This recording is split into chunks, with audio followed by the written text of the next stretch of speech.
For years, gun owners heard warnings about states trying to push AR-5 bans higher and higher through the courts. But most people figured the Supreme Court would dodge the issue like they have done in the past. Not this time.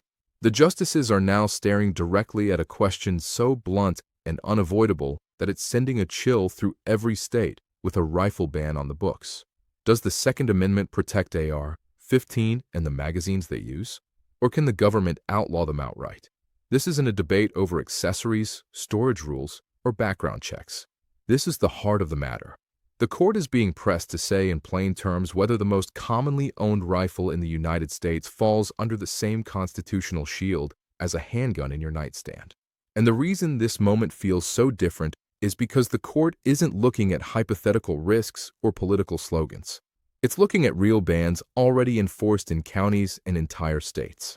If the justices decide these rifles and magazines are covered by the Second Amendment, the impact will sweep across the country almost instantly, striking the foundation of laws passed in places like Illinois, California, New York, and others that modeled their bans on the same framework. If the court rules the other way, states will gain the green light to push even broader restrictions, knowing the highest court in the country won't stand in their path. Either outcome reshapes the landscape. There's no middle ground, no gentle shift, no quiet compromise waiting around the corner. Whatever the court decides becomes the new standard for every judge, every state, and every case that follows. And right now, they have more pressure to answer this question than at any point in to understand how we reached a point where the Supreme Court is inches away from deciding the fate of AR-15 ownership. You have to look at the case that forced their hand. It didn't come from Congress, and it didn't start with a national lawsuit. It began in Cook County, Illinois, where leaders passed a rule that made it a crime to sell, transfer, or even possess a long list of rifles, including AR-15s, plus any firearm with features they considered military style. Pistol grips, folding stocks, threaded barrels, muzzle devices. The county treated these characteristics as if they transformed a lawful rifle into something beyond the reach of everyday Americans. But the story didn't stop there. While the case was still moving through the lower courts, Illinois passed a statewide ban that went even further, stacking new rules on top of Cook County's restrictions. What started as a local fight suddenly turned into a statewide wall against AR-15 ownership, and that shift created a legal storm no one could ignore. The petitioners, ordinary gun owners backed by groups like the Second Amendment Foundation, didn't just argue that the law overreached. They argued that the county had outlawed one of the most common firearms in American homes, a rifle used for training, sport, protection, and everyday lawful carry. They pointed out that millions of these rifles exist across the nation and that banning them outright isn't a regulation, but a direct strike at a core constitutional right. This is the case now sitting in front of the court. Not a theoretical challenge, not a political complaint, a real ban enforced against real people, backed by a state willing to double down on rules that remove an entire category of lawful firearms from civilian hands. And that's exactly why the justices can't look away anymore.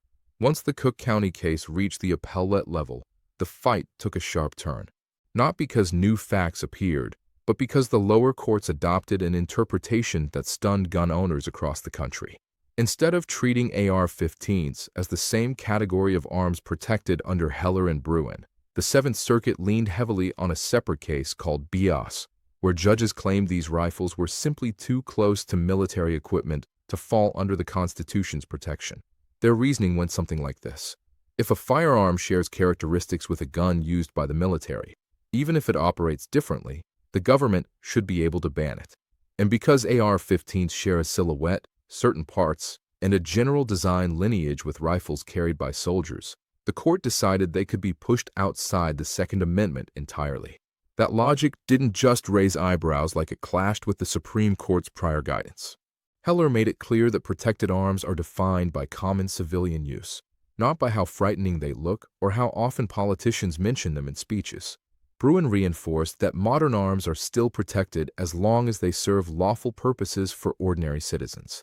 Yet, the Seventh Circuit brushed past that, arguing that AR-15s were military-like and therefore subject to bans, even though millions of them sit in safes, closets, and range bags owned by people who have never worn a uniform.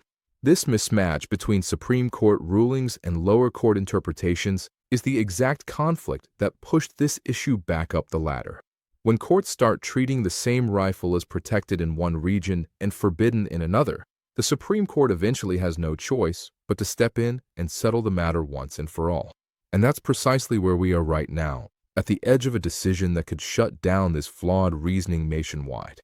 The national spotlight wasn't just frustration with how lower courts handled the issue. It was the sheer strength of the argument placed in front of the justices. The petitioners didn't show up with vague claims, emotional appeals, or loose comparisons. They walked in with hard numbers, undeniable data, and a constitutional point so direct that the court can't sidestep it much longer. They laid out the fact that tens of millions of AR-15 rifles are owned by civilians across the country, far more than the number of law enforcement carbines currently in service. They reinforced that these rifles are used for home protection, range training, sport shooting, and hunting, activities that lawmakers themselves often classify as lawful and responsible. And then they delivered the core question that cuts deeper than any political talking point. If a firearm owned by tens of millions of ordinary Americans is not protected, what firearm is? That question doesn't leave room for clever detours or creative explanations. Either widely owned rifles are protected because citizens rely on them, or the Second Amendment becomes a hollow phrase that shifts with every election cycle. And the petitioners made sure the court understood the weight of that choice. They also highlighted another flaw in the lower court's reasoning, the idea that AR-15s can be banned because they resemble military rifles. The petitioners reminded the court that nearly every modern firearm has some connection to military design. The lever actions of the past, the revolvers carried by early officers, the bolt guns handed down through generations, all of them came from technology once used in uniform. If resemblance alone becomes the test, the line between what is allowed and what can be banned becomes meaningless. This is the pressure now sitting on the court's desk. The petitioners didn't ask for a small fix or a narrow ruling. They asked the court to say clearly and publicly that the most common rifle in America, if you've been wondering why states are fighting so aggressively to keep these bans standing, the answer becomes obvious once you look at what a Supreme Court ruling could trigger. State attorneys aren't just defending one ordinance or one definition of a rifle. They're defending the legal foundation of every restriction built over the last decade. If the court decides that AR-15s are protected, the entire structure collapses in one swing. That's why Cook County didn't hold back in its response. They argued the Supreme Court shouldn't even take the case, claiming there's no disagreement between circuits, even though anyone watching these battles knows the rulings across the country look nothing alike. They insisted the case was rushed, that the plaintiffs cut corners, and that the court should push it aside based on technicalities rather than substance. And then came their strongest claim, the idea that AR-15s are dangerous and unusual, a phrase states love to lean on despite millions of rifles being in circulation. It's a label that doesn't survive contact with simple facts, but states repeat it because it's the only shield they have left after Bruin stripped away the policy-driven tests they relied on for years. Behind all of this is a quiet fear officials won't say out loud. If the Supreme Court rules that AR-15s and standard magazines are protected, every state with a ban will face an immediate legal earthquake. Laws passed with huge press conferences and bold claims would be knocked down in a single decision, and lawmakers would have to explain why they spent years enforcing rules. The Constitution never allowed. That's why they're scrambling. They're not just protecting a ban. They're protecting the last barrier holding their entire approach together. Let's slow down for just a moment because the real twist in this case hasn't shown itself yet. Everything up to now sets the stage. But what happens next is where the entire fight could flip. And if you carry or own an AR-15, this next part lands directly on your doorstep. If this breakdown is helping, tap subscribe so you don't miss what comes next because it changes the whole picture. All right, back into it. While the spotlight is on the AR-15, there's another case moving quietly beside it that could hit just as hard. The challenge to magazine bans. The Duncan case out of California is back in front of the Supreme Court. And even though it's been bounced around for years, this round feels different because the justices are reviewing it at the exact same time as the rifle case. That timing is not an accident. California's rule treats any magazine holding more than 10 rounds as prohibited, even though millions of owners rely on them for home defense, training, and sport. After Bruin, the Supreme Court sent the case down with instructions to apply the correct test, yet the lower court maneuvered around that requirement and upheld the restriction anyway. That move pushed the case right back up the chain, and now the justices have to decide whether they're willing to let courts ignore their prior guidance. This matters because magazines and rifles are connected. If the court steps in on rifles, it's hard to leave magazines untouched, especially when the same logic applies. If an item is owned by millions, used for lawful purposes, and part of common training and carry setups, removing it from citizens makes no sense under the Constitution. The Duncan case gives the court a second entry point, a chance to address bans that operate in parallel with rifle restrictions. And if they take both, state leaders know exactly what comes next. The legal ground beneath these bans becomes much weaker, and the justifications they've leaned on for years begin to crumble. This is why both cases moving together has so many people watching closely. One ruling shapes the other, and the combination could shift the national picture overnight. Now, we're standing at the part of the process that decides everything, the Supreme Court's choice. And even though most people think the court simply votes yes or no, that's not how this stage works. The justices have 3 paths, and each one sends a completely different signal to every state with a rifle or magazine ban on the books. The first option is the one gun owners have waited years to see. The court can grant review. If that happens, the message is unmistakable. It means the justices are ready to confront rifle bans head-on and draw a clear line about what the Second Amendment protects. A grant doesn't just place the case on the calendar. It shakes every state legislature that has passed or plans to pass a restriction targeting AR-15s or magazines. The second option is a deny, and this is where things get tense. A denial doesn't mean the court agrees with the lower rulings, but it allows those rulings to stand for now. States with bans would treat it as a green light to push even further, confident that the court isn't stepping in at this moment. And then there's the third option, the one many experts are watching closely, a delay known as a realist. This means the court isn't ready to rule yet, often because they're discussing the impact or considering whether another related case should be paired with it. A realist may look quiet, but it's often the sign that something serious is happening behind closed doors. Overlay all of this with Justice Kavanaugh's earlier statement that the court must address rifle bans soon, and you can feel why this moment isn't routine. The justices know the country is waiting, and whichever option they choose shifts the entire conversation overnight.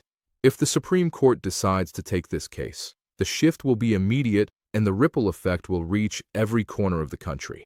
The moment the justices say we're hearing this, state leaders with existing bans will feel the ground move under their feet because a review signals that the court believes the issue is serious enough and unsettled enough to demand a final answer. And once a case reaches that point, the odds of a major ruling increase sharply. A grant would place states in a position they've tried to avoid for years. They would have to justify under the court's current framework why rifles owned by tens of millions of Americans can be erased through legislation.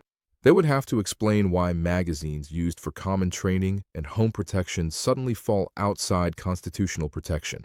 And they would have to do all of that under a test that looks for consistent historical support, a standard that has already knocked down a long list of modern restrictions.